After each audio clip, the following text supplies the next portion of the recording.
Welcome back to the Vacation Rental Success Podcast, an insurance week of STIR Crazy 2025, where we will tackle the biggest risks facing short-term rental operators. And this week's theme, coverage gaps that could cost you everything. Registering as an attendee for STIR Crazy will give you the chance to win our grand prize of 2 VIP tickets to VR Nation Conference in Austin, Texas on April 27th and 28th. These tickets are worth over $2,000, and you can register via the link in the description of this episode or visit vacationrentalformula.com/SSTIR. You've got to be in it to win it.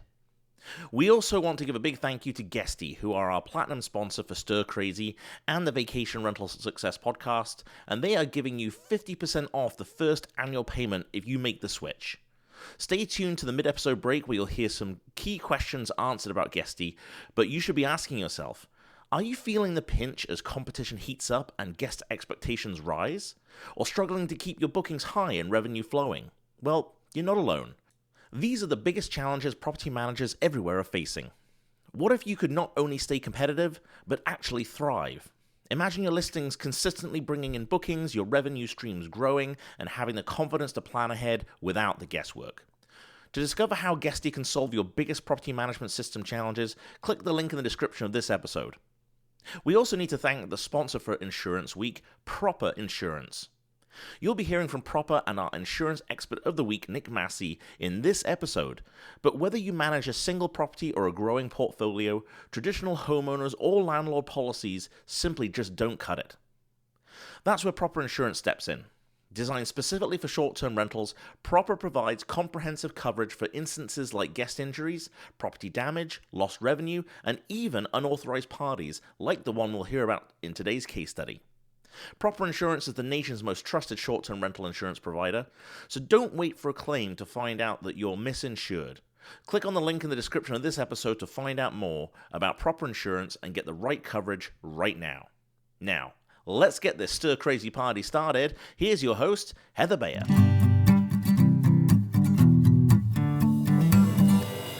Do you believe your vacation rental insurance has you fully protected? If you do, you might want to think again. This is Insurance Week on STIR Crazy Month 2025, and we're going to uncover the hidden risks that could cost you everything. Join us as Nick Massey from Proper Insurance shares real-life lessons from StayWise Rentals' latest disaster, which is an unauthorized pool party that spiraled into a nightmare. Learn how to spot the gaps in your coverage, protect your properties, and avoid the mistakes that could bankrupt your business. If you're serious about staying ahead of risks, this is an episode you cannot afford to miss. This is the Vacation Rental Success Podcast, keeping you up to date with news, views, information, and resources on this rapidly changing short-term rental business.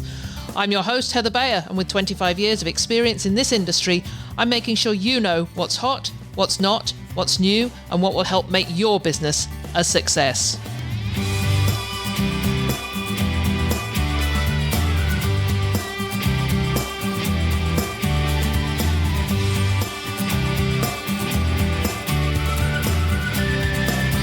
Well, hello and welcome to another episode of STIR Crazy Month 2025.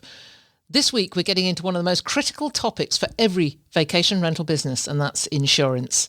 I see Facebook posts every week from owners talking about the high cost of insurance premiums and even whether it's worth having it at all. And from a property manager standpoint, ensuring every one of your properties is insured sufficiently is an absolute must. In my property management company, this was an annual review task to check on the policies that our owners held, and of course to review our own coverage as a property management company. We got sued once, and it wasn't pretty, and after that nothing was left to chance. So let's revisit our fictional property management company, StayWise Rentals, as they faced their worst nightmare when a guest's unauthorized pool party at their premium Beach Vista property led to significant property damage, reputational issues, and some very high costs. The guest actually booked through their direct website for, in quotes, a quiet family weekend. And what happened was that at 2:00 in the morning, Sarah Chen's phone lit up with urgent messages. The security camera alerts were showing multiple cars at the property and people entering. There were neighbour complaints about noise and street parking. The property's smart water sensors detected some flooding, and then the guest, of course, refused to answer any calls or texts. In the aftermath of all this, there was significant damage. There was a broken pool fence and gate. There looked to be some pretty bad damage to the pool itself. One of the jacuzzi tubs in the house had overflowed and water had come through the ceiling to the main floor.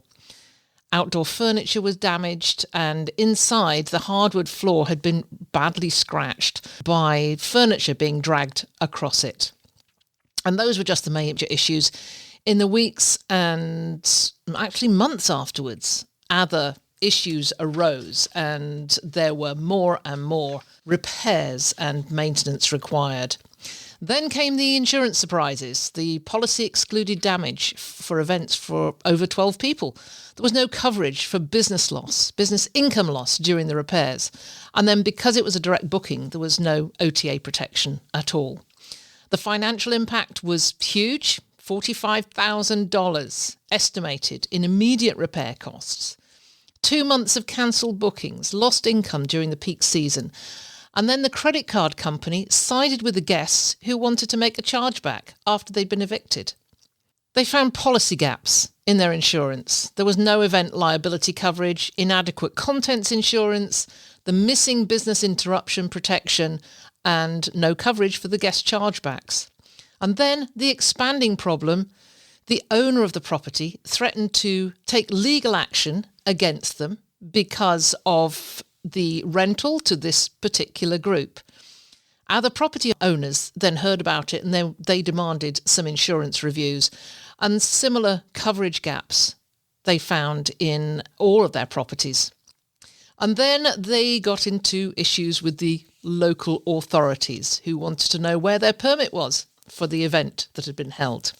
So there's a huge business impact here. So to help unravel all of this and discuss the complexities of vacation rental insurance, we're joined today by Nick Massey from Proper Insurance.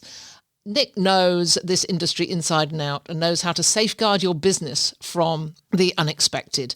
And Nick is going to guide us through the most common coverage gaps, the high-risk scenarios and actionable strategies that every property manager needs to implement, whether you're managing a single property or an entire portfolio like StayWise Rentals. So in this episode, you're going to learn the must-have insurance add-ons to protect your business, how to avoid common mistakes that could lead to costly claims like this one, and what StayWise Rentals could have done differently to prevent this disaster. So without further ado, let's move straight on over to this interview with Nick Massey.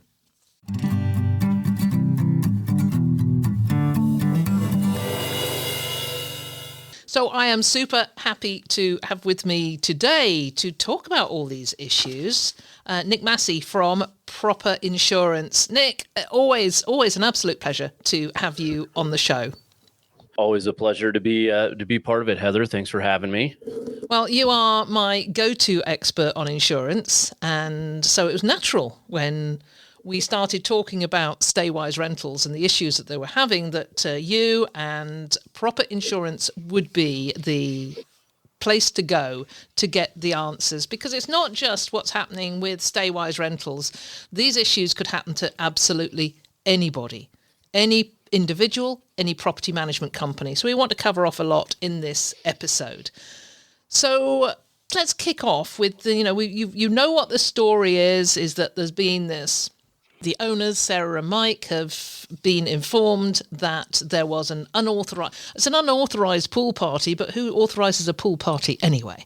So this pool party happened, and they found out about it in the early hours of the morning, and there has been significant damage. They've been able to assess the damage, and it looks like around about $45,000 in overall damage, which is immense for anybody to cope with. And of course, we'll talk about this, but to me, as a property manager, my first concern would be for the owner because it's the owner that is having to face this. It's the owner's insurance. And I just wanted to clarify that at the very outset. How does this work with the owner and the property manager? Yeah, so it's a story that we hear all too often here at Proper, and it's actually an interface in risk management that there's a lot of confusion on who's responsible for what, whose insurance does this, whose insurance does that.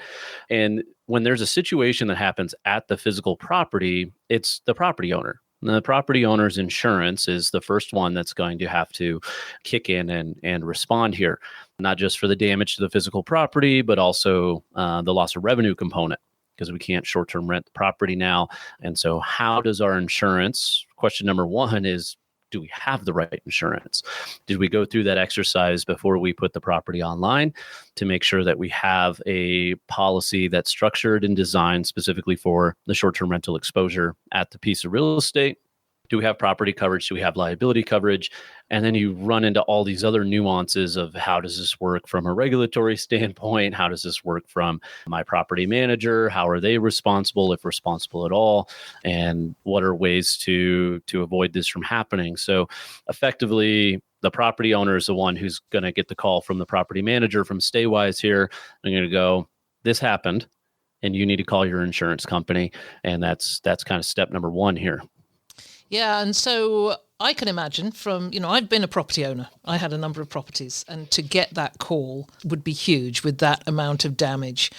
What, from that property owner perspective, what would they have to do immediately to instigate a claim, or what is, I think what I'm trying to say is, whose responsibility is it to say, okay, this situation occurred, and who gets to deal with what? So I understand it's a property owner's insurance that is going to be taking the brunt of this. But from the property owner's perspective, they're sitting there saying, I gave you my property to look after responsibly. Mm-hmm. Yeah, so they would have to call the claims number on their policy, or call their agent. That's the number that they have, and do what's called a first notice of loss, or FNOL as it's called. And that first notice of loss isn't prompting anything yet, right? Because there needs to be some investigation. Now, in most cases, and a lot of cases with short-term rentals, especially when you use a property manager like StayWise, then you are more than likely a remote owner. You don't live nearby. So through the claims process, you'd want to provide the adjusters and that claims team who the kind of boots on the ground contact is for scheduling meetings and on sites for photos. Provide any documentation that you have. If you don't have any documentation as a property owner, then hopefully your property manager and their maintenance team, cleaning team has documented that very well and can provide that for an initial look on that FNOL. Which would then, depending on the severity of the damage, may lead to not just an on-site field inspection, but in this case of a party, if they had punched holes in the walls or damaged fixtures like cabinets, countertops, walls, windows, doors, things like that, it may call for a structural inspection with an engineer as well. So there is a process there of a couple of weeks, not just from a cleanup standpoint, but an investigative standpoint to make sure everything is known on what needs to be repaired at the property. So the owner apparently has checked with their insurance, and number one, they don't have any coverage for business interruption, business income loss. It was a direct booking through StayWise. StayWise did that booking directly, so they have no OTA protection. And there's a couple of exclusions on the policy. What sort of exclusions are likely to jump in and impact them? Well, a couple of things. So when being told here that they don't have business interruption coverage, it leads me to believe that they don't have a policy that's structured for short-term rentals. Mm-hmm. So there's a few glaring exclusions that pop up right away. The first one being a potential business activity exclusion. That means that by operating a business, and insurance form language is very direct in what that is. It's typically $2,000 a year or more in active revenue. Right. And most vacation rentals make more than that. So that business activity exclusion can deny virtually any claim that happens at the property while it's advertised online, whether through an OTA or the property manager's direct website. You also have what's called a property entrustment or dishonesty exclusion. That's commonplace in virtually all insurance. And what that means is when you hand the keys over to somebody, or you have a representative like your property manager who's handing the keys over, there is no coverage. It states very specifically that anyone to whom you entrust the property for any purpose, there's some middle jargon in there about owners of the property. And it says whether acting alone or in collusion and causing theft or vandalism, there is no coverage. It is excluded. So this $45,000 loss, we have a lot of gaps in this policy right now that are, going to drive the carrier and the adjusters to have to go through more than likely a denial on this claim in that situation. So could that result in the owner making a legal claim against the property manager because they had not been informed of the type of insurance they should have? Not necessarily, right? So the property manager should have their own business insurance policy, which carries professional liability or E&O, which can respond to claims of mismanagement, but that's typically around improper advisement. Mm-hmm. It's not necessarily around you contracted with us to manage your property, and we did all of these checks, bam, bam, bam, bam, down the line. We allowed them to come and stay, and they ended up having a bunch of drinks and inviting the neighborhood over, which resulted in this party. And so legal recourse against the property manager in this particular situation would be difficult as well as costly to the property owner, probably more in legal fees than the damage to the property in this situation. So where does it fall? When there's malicious damage, there is the civil side of this where the property owner can take legal action against those who actually damaged their property.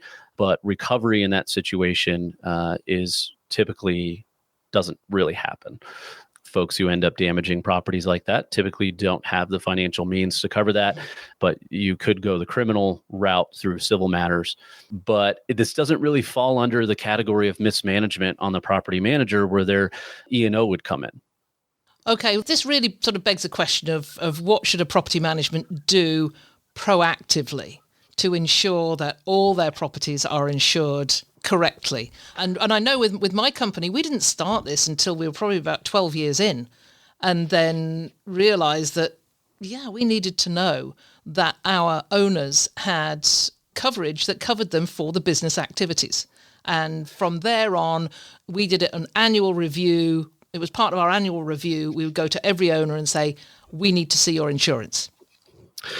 Yeah. Step number one, obviously, is as a management company to make sure you have the right insurance in place for your business, right? Your standard business insurance, general liability, property coverage, commercial auto, work comp, all of those different things. And when we talk about short-term rentals specifically in the management of those, there's a lot of companies out there who classify this as hotel management. So they'll sell you a policy, but when a claim happens, they'll probably deny it because it falls under that category that they don't cover. So there's only a couple of companies out there that really do it.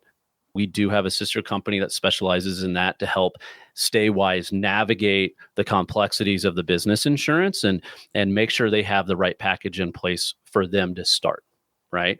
And then those policies grow with you as the business grows, as your sales increase, as your property count increases, as your employee count increases, et cetera, et cetera. And then proactively, what StayWise should be doing, and any property manager, regardless of your size, if you manage 5 properties or 5,000 properties, you should have a contact, at least one, if not multiple, to assist your property owners in finding the right insurance. Proper is not the only game in town that does short-term rentals, and so finding a couple of those to put on the list and make have the property owner make a decision on who they want to use for their home policy here. The big one is to make sure in your contract with the property owners that you have an insurance requirement. And the basics of that insurance requirement should state that the property owner carries property coverage for what they deem to be appropriate. So you need to go and find that. And $1 million in general liability coverage for the home, naming StayWise as an additional insured. And then from there, before StayWise puts a property online, they collect what's called a certificate of insurance, or a COI. And that COI is a one-page document that has the carrier, the phone number, the policy number, the limit of liability insurance, which should say 1 million per occurrence, and then would show down on the bottom left-hand side of that page the additional insured, which would be StayWise. Once StayWise has that, they can feel fairly confident that that homeowner has not only upheld their part of the owner contract with StayWise on what they need, but they also have insurance that's correct. The other thing that StayWise could add is that on that certificate of liability insurance, or that COI, that in the description, it states that the description of operations is for a short-term vacation rental property. And then that way you have kind of that official stamp from the carrier without having to read 100 pages of policy language to know that they're putting that on there, saying they understand what they're covering here.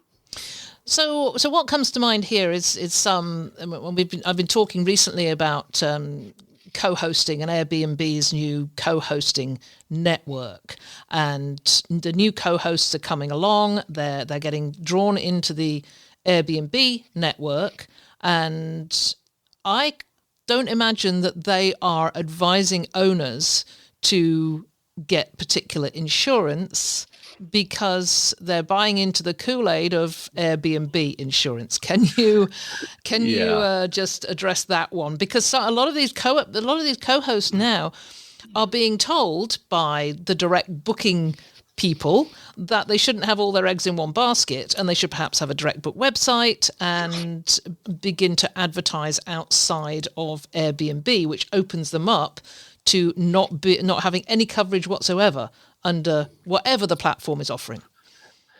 Yeah, so there's, in the US specifically, there are certain licenses and paperwork that needs to be done to be a professional property manager that's getting paid a commission. And it's a specific real estate license that needs to be had. And so co-hosting is a way kind of around that. I've always felt co-hosting is a great entry for folks who want to see if this is something that they can do, that they can make money from, are they good at it, get involved in the community short-term rental wise as a co-host. But it doesn't hold kind of the same business requirements as a more traditional property manager would. But it doesn't mean that you're without liability. It doesn't mean that you're not looked at like a professional property manager. And so you should still navigate the insurance the same way. So you should still look to see how you need to be protected yourself for running your business. You know, you're collecting money, you're advising clients, you're advising guests, you're doing check-ins and check-outs and cleanings, you're responsible for the hot tub, you're responsible for the bathtub. Where is, the rugs and how are they set up, and the furniture, and are the bunk beds up to what they need to be, on and on and on. It's still your responsibility. And you should still be named as an additional insured on the insurance policy as a co-host, because you're the one doing all of that communication. If a guest becomes injured at a property, their personal injury attorney will probably more than likely name you in the lawsuit as well. As far as the OTA protections, they're there, but I always advise everybody, pretend like they're not. Mm-hmm. What if Airbnb and VRBO and these other OTAs didn't have that veil of insurance with every booking? Then what do we do? So we need to attack it like that. If they do respond, they respond, and that's great. But it's when they don't respond that there's a problem. So even as a co-host, in StayWise's situation with their own website, they could look at a supplemental program to put in where it's an additional layer of insurance per booking. And a lot of times those will come with not just a minimal amount of property damage caused by a guest, but they also come with some limited liability protections as well. They don't cover everything. They're going to have limitations around it, and we need to understand what those are. But they're there as an additional layer of protection, especially if the property owner didn't go out and secure the right type of coverage for their home. So if we go back to this situation of this pool party, we have $45,000 in damage.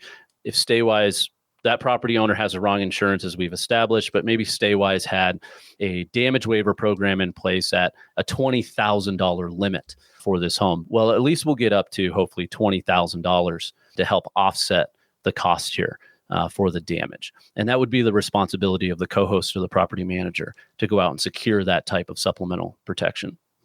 Yeah, interesting. So let's go beyond pool parties.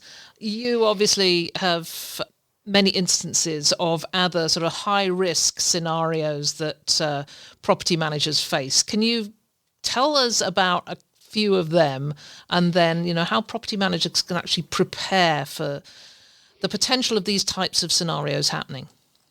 Yeah, every situation is different based on the types of amenities that the property is providing. So for us specifically here at Proper, we see that while only about 8 to 9% of our liability claims that are filed annually are pool or hot tub related, they are our number one settlement.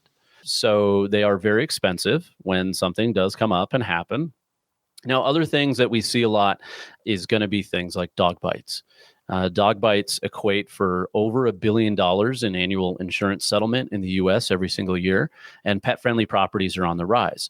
So if you're going to be a pet-friendly property, especially as a property manager, and your property owner says we want to be pet-friendly, then we need to have a focus on animal and pet liability and make sure it's not excluded.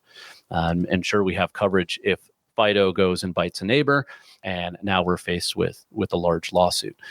Waterfront properties or near water properties, you don't necessarily have to be lakefront or oceanfront to have this risk, but we see a lot of these properties now with bicycles and canoes and kayaks and things like that. And those do pose an additional risk as well as insurance consideration.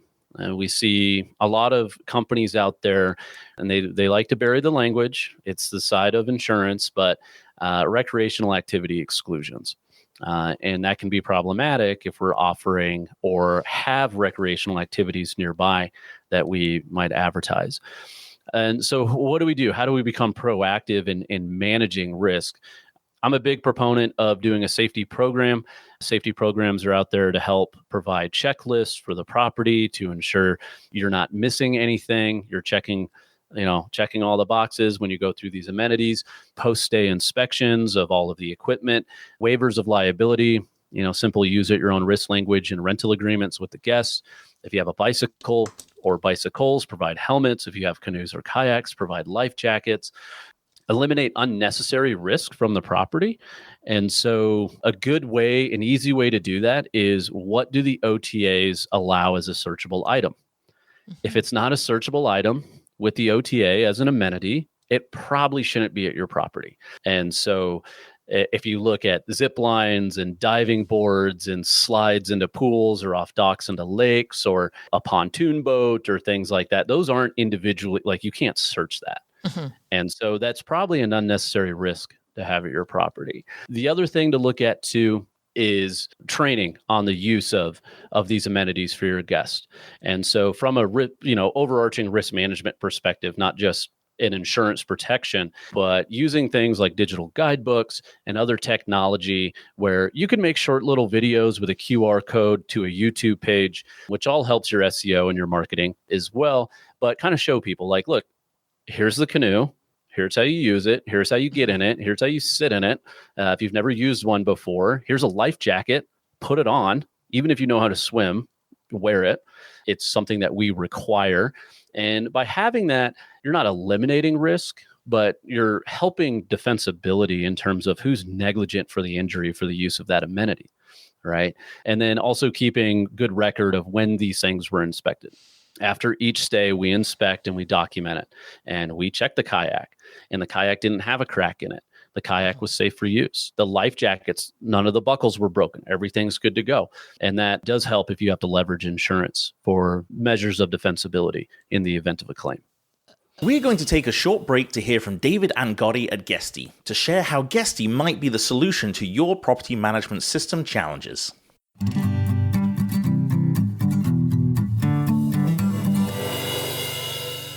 So how can property managers evaluate whether they have access to the right number and the variety of booking channels? Because there's so much available. This is a great question, Heather. It's one that unfortunately I see the wrong answer from quite a few property managers. So let's think about it like stocks. If we're saving for retirement and we're 25 years old, maybe we love NVIDIA and we're investing in NVIDIA, and right now things are great. But at some point, if we're investing all of our money into one stock, we could have a pretty big hiccup that would impact retirement. Kind of think about our bookings like that. I want our bookings from a variety of channels combined with our direct bookings. So the magic formula, if there was one, is 50% direct, 50% from 4 other booking channels. And what that does is it gives us a diversity similar to what you would want in your retirement account. Maybe that direct booking is your NVIDIA, if you will, if you just really believe in that.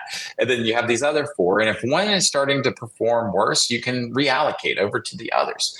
And what you really want from your software, though, is an automation of this to reduce the pain and to reduce the effort of the management of this. But yeah, if we think 50% direct, 50% from 4 OTAs or more, then we're in great shape. That's wise advice. Thank you.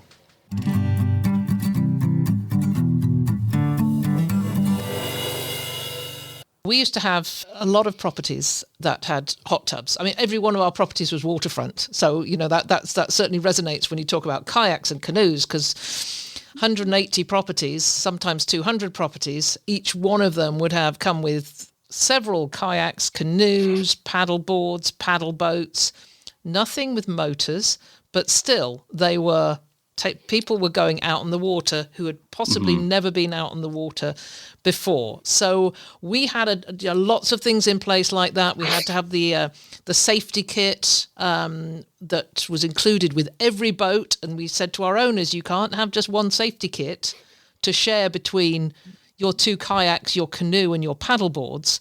Every single one has to have a safety kit.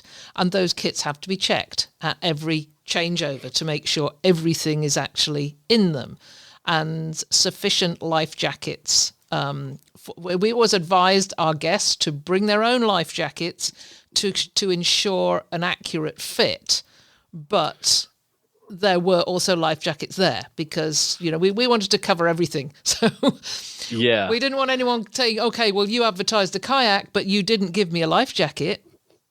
Yeah, and that leads into a lot that we see with folks with swimming pools and who are waterfront when it comes to fun amenities. Yes, they're fun, and I'm going to have a pool noodle or I'm going to have an inflatable flamingo at mine, but they're not certified flotation devices. And so when you get somebody who doesn't know how to swim or swim well, there's this false sense of security that you're providing them some safety, when in reality it's indefensible if a claim comes up. We start seeing a lot of these, foam and or inflatable lily pads. And they're pretty sizable. I mean, you can get like 10, 15 people on these things, but that's not something you should be offering to your guests, because they're not going to be wearing a life jacket. They're going to go and lounge on that thing, have a few drinks, and then we potentially have a problem around the water. So again, those are conversations to really have with the insurance company too, to make sure, hey, I want to offer this amenity. Is that something that I can offer? And if it is something that I can offer, what risk management measures do I need to put in for you to help me if something happens? So those are things to always look at. I think folks get this feeling that they should hide things from their insurance provider. If you're operating with let's just say you come to Proper and you talk to us. We do short-term rentals. We insure them. We allow for all different types of amenities to be offered, but we do have a short list of things that we don't allow. And you just need to have that open conversation before you put them in play. And you had mentioned hot tubs, and hot tubs are great. They can increase your revenue and your occupancy by a decent percentage. In a lot of markets, it's well worth the investment. But one of the biggest risks with a hot tub is liquor liability and then what's called communicable disease. And both of those things are commonly excluded on most insurance policies and the OTA protections as well. And so liquor liability, I mean, call me crazy. People drink on vacation. They're going to have a few drinks in the hot tub. They just got done skiing. Their legs are sore. They're going to have a cocktail, sit in the hot tub. What happens when they get super relaxed and had a few bourbons in the hot tub? They could slip and fall. And it's not just a slip and fall accident anymore. It's a liquor liability related claim. Or hot tubs have hot water. Can I just stop you on that one? You say it's a liquor liability claim. Just expand on that. Are we, as property managers and owners, liable for somebody who's actually personally having a drink? Not always. But if you are providing a bottle of wine or some welcome gift or package with alcohol, it can definitely fall on you. If something was left behind by previous guests, they stuck a bottle of vodka or something in the freezer and it was missed on the cleaning or inspection day. And now that new guest shows up and goes, oh, this is nice. There's a bottle of vodka. I'll make a martini. You could be held liable. It also depends on your policy, right? So some liquor liability is written in a variety of different ways. And one thing we did was we just eliminated that, said we're not going to have that in there because it's confusing. But there are policies out there that say providing an area basically for intoxication, there is no coverage. So they could very well come in and say, well, you may not have directly gave them the alcohol, but they got drunk at your property while you weren't present. Now we're denying this claim because of that. And so some of that language is very much fine print, if you will, and wanting to know and understand what that means for coverage. I will say I'll find it hard. It's not like a scare tactic thing. I would find it hard in a lot of insurance policies for them to deny that particular scenario because of the alcohol, unless you have that specific language around, providing or contributing to their intoxication, and providing a home where somebody can get drunk at could very well fall under that category. You also mentioned communicable diseases. I recall numerous occasions of calls from guests to say that they had got home after their vacation and they had a number of symptoms, went to their doctor, who then diagnosed hot tub folliculitis, which is is this one of these diseases you're talking about? Yeah. So communicable disease is in two parts. So there's viral communicable and bacterial communicable. Most insurance policies and the OTAs exclude both. Very, very few insurance providers actually cover bacterial communicable disease, which is where hot tub folliculitis or Legionnaire's, commonly known as hot tub rash, would fall into. While for the most part relatively harmless in most cases, other than being uncomfortable and cost of ointments and maybe some oral medication to take care of it, it could become life-threatening if it gets into the bloodstream, which is an unfortunate thing we've ran into. If anybody has a minor lesion on their body and your hot tub is not up to, full standards of cleanliness, then you could have a problem. And there's a reason that these other companies exclude this stuff. They are very expensive to deal with. And so that's why those policies tend to be less expensive. Or you have the OTA cover that just says, we do so many bookings, we have so many properties with hot tubs that we're just not going to cover it. It's just not worth it to us, and the fees we charge to cover the expense of the insurance policy for every booking, we're just going to exclude it. And then other companies, especially like Proper, we do exclude viral communicable disease, but we do not exclude bacterial. And so if you have a hot tub, that's something that you want to make sure that you have coverage for. Absolutely. And the other thing that you mentioned was having documenting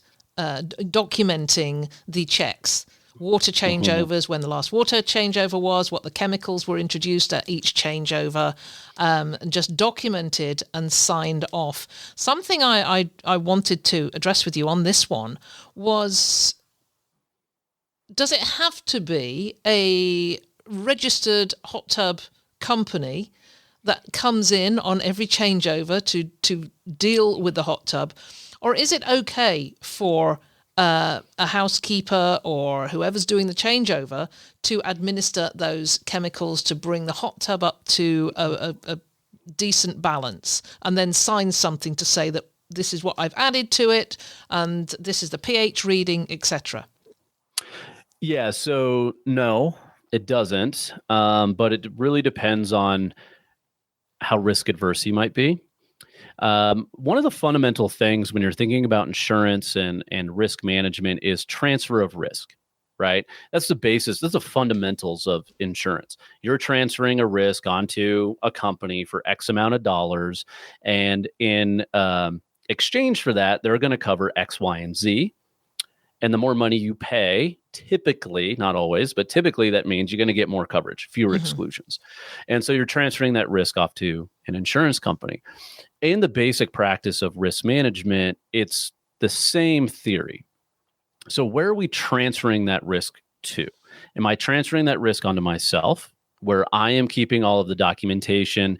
I have my test kits and I'm keeping track of those test kits. I'm taking the photos. I have uploaded them into some document source for each and every property that says we do this, every turnover. Where we check the levels. If the levels aren't right, we drain and refill and put everything in. We do a semi-annual where we do have the actual hot tub company come in and do routine maintenance and all of that.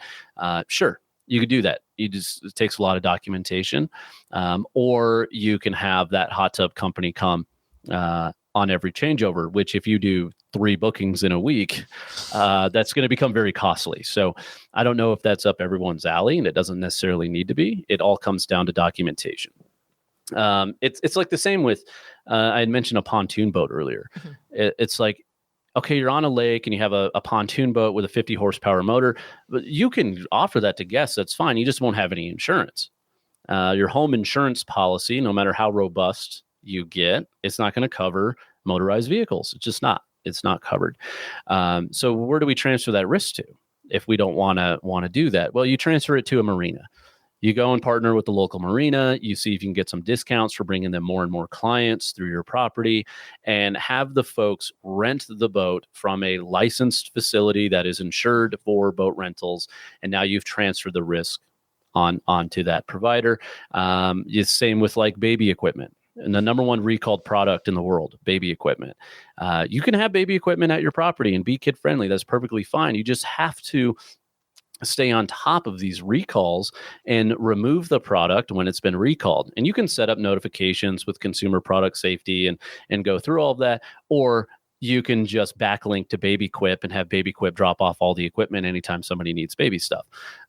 So it all comes down to risk transfer. How do you want to do that? What makes sense for you and your business? And how much do you want to document it to further protect yourself and provide defensibility for the insurance company you go with? So it links in so closely to what Justin Ford talks about with everything he does on safety. When I've had the discussions with him on kayaks and watercraft and bicycles and as you say, baby equipment, because people I think owners think they are doing such a favor by providing a pack and play and providing a high chair, but it only needs a screw loose to become a major incident. Yeah, I mean the best way to avoid the risk is to not take the risk at all, but then that's boring. Then you want to be a short-term rental operator and you want to be in this wonderful business. So it's all about doing the right things and working with the right people and asking the right questions and making sure you're building a team around you, not just in your business like StayWise. StayWise should have a dedicated risk manager, which is more than likely end up being a maintenance person on their staff, and their job is safety. Their job is risk management. Their job is to go into these properties and document and do that. Or bubble wrap your house and don't provide any amenities at all and say, yeah, we have a dock, but you're not allowed to use it because I don't want you to slip and fall and get hurt. You're not going to generate any income. You're not going to enjoy being in this business. You're going to be constant headaches and laying awake at night. So, utilizing vendors like ourselves who specialize in this, who know this in and out better than anybody. You mentioned Justin Ford, optimizing your risk management strategies by using the safety inspections that they provide at all the properties. Technology. There's so much amazing technology out there that StayWise could have had in place that would have stopped this $45,000 in damage from happening from the start. Can you share some of that? What is this technology? Yeah, so there's a handful of different companies out there that do different things. Noise Aware has been around for about a decade. They specialize in noise. Specifically, you have companies like Minute who do noise along with a lot of other monitorings as well. You have companies like Wind, W-I-N-D. They do noise and smoke. Alertify, which is electrical specifically. And then there's a new company out there that I really like just because they're so advanced. A little bit more expensive, but for a property manager like StayWise, they can implement this into all their properties. It is a little costly, but StayWise can buy it. And then if a property drops off their book of business out of their portfolio, they can take that equipment and move it to the next home that they sign on. And it does 15 different types of monitoring, from noise to smoke to vibration. It's going to do things like moisture detection, heat control, carbon monoxide, all sorts of different items that you can plug into each property with a dashboard. So you have a separate dashboard, and this device is at property A, this one B, C, D, and you kind of see what's going on. It can detect dripping water noises throughout your property and things like that. It's really cool. And I think that's something folks should look into. You also have other ones like StayFi. Dwell Well. Dwell Well. I just like it because it does so much. I think it's the best bang for the buck. StayFi is a great one as well for a couple of reasons. One, you get to know how many people are plugged onto your Wi-Fi. And so you can kind of tell if there's 35 devices hooked up to your Wi-Fi and your property only houses 8 people, either these folks have an immense amount of devices that they brought with them, or there's a lot of people at your home. But that one also works great if you're going into direct bookings, because it allows you to capture everybody's email address that's signed onto your Wi-Fi. So now you can market to them directly to come and stay with you again. So these devices are not terribly expensive. Yeah, there is a little upfront cost and some setup. Most of them have a monthly subscription fee to monitor everything and assist you with the back end of your business there. But they can help prevent. They're way cheaper than $45,000. I'll just say that. Yeah. Yeah, I think that's what's got to be kept in mind. So, coming back to StayWise as we finish off this conversation, I mean, going forward, let's say that, they're going to get over this. They will get over this. They will move on. They want to grow. They want to manage multiple properties. What would be in an insurance strategy to address any risks that come along with that sort of scaling? Yeah, so it kind of goes back to what I said earlier about finding a partner you really trust. Now, you can't force anybody to buy one particular insurance product. Now, you could. StayWise could come in and say, we've partnered with Proper and we're not going to list your property unless you buy their insurance because we trust in it so much. That's fine, but that's going to limit your ability to scale. So the insurance strategy for me breaks down into 4 parts. So it's kind of like a puzzle.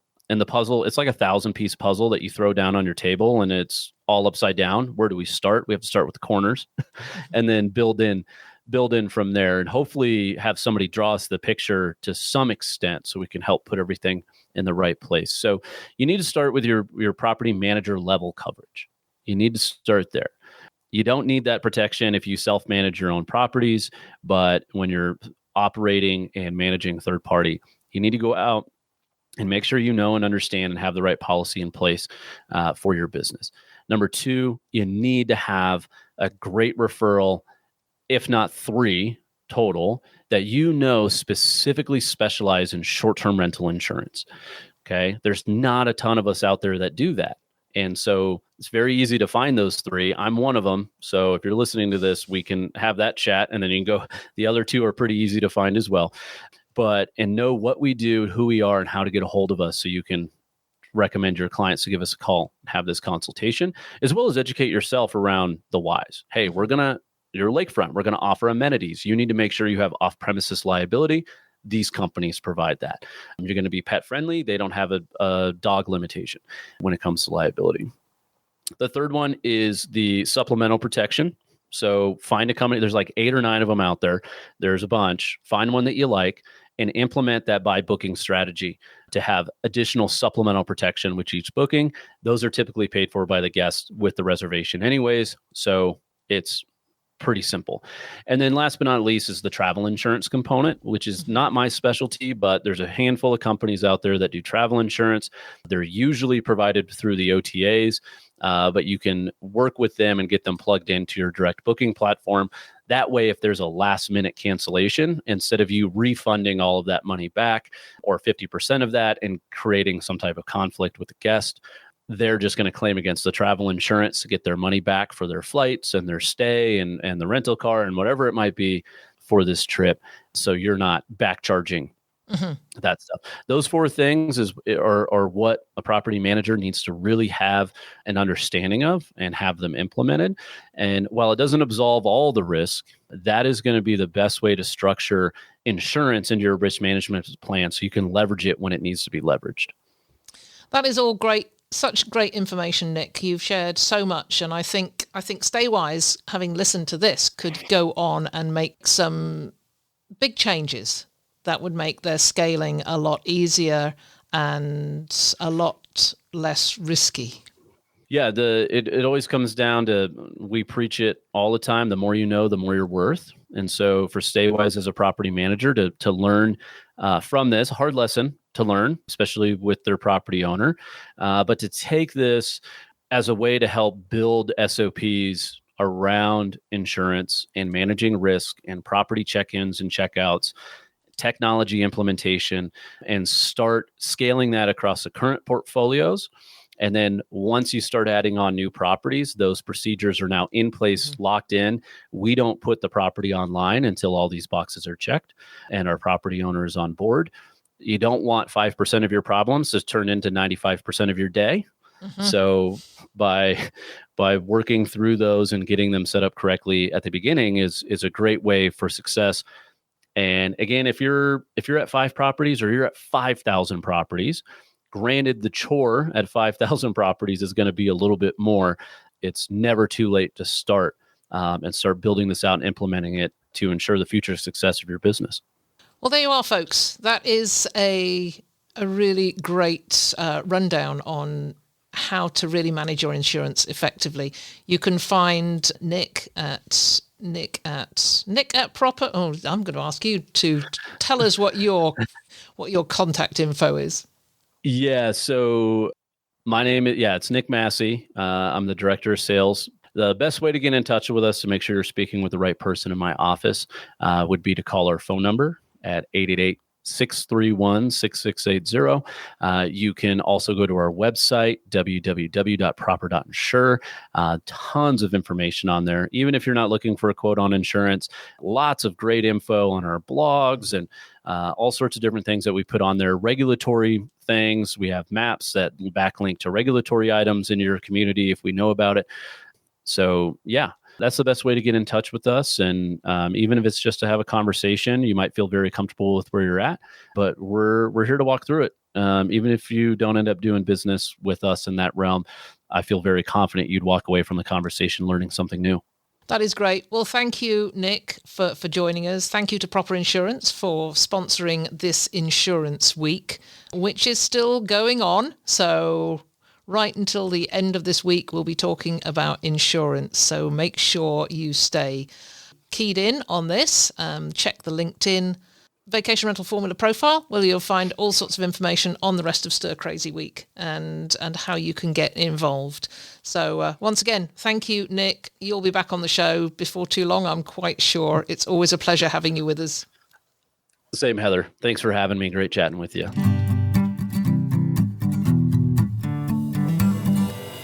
We are so excited to get you involved in STIR Crazy Month and to have the chance to win a VIP ticket to the VR Nation Conference in Austin, Texas, April 27th and 28th. Make sure to register right now. Click the link in the description of this episode and get that done today. And did you know that Guesty automates routine tasks so you can focus on what matters most, growing your business? And at the same time, Proper Insurance helps to make sure your business keeps running with the protection you need for you and your properties due to those unforeseen challenges of short-term rental. Go visit Guesty and Proper Insurance by clicking the link in the description. There's so much good stuff in the description. You should definitely check it out. And in the next episode, we dive into Regulations Week of STIR Crazy Month, where we will look at how StayWise Rentals is desperately trying to meet some unexpected regulations and impose requirements that could cost the company big time. Are you paying attention to the regulatory conversation in your destination? No? Well, you can discover more about that in our next episode. Till next week. It's been a pleasure as ever being with you. If there's anything you'd like to comment on, then join the conversation on the show notes for the episode at vacationrentalformula.com. We'd love to hear from you, and I look forward to being with you again next week.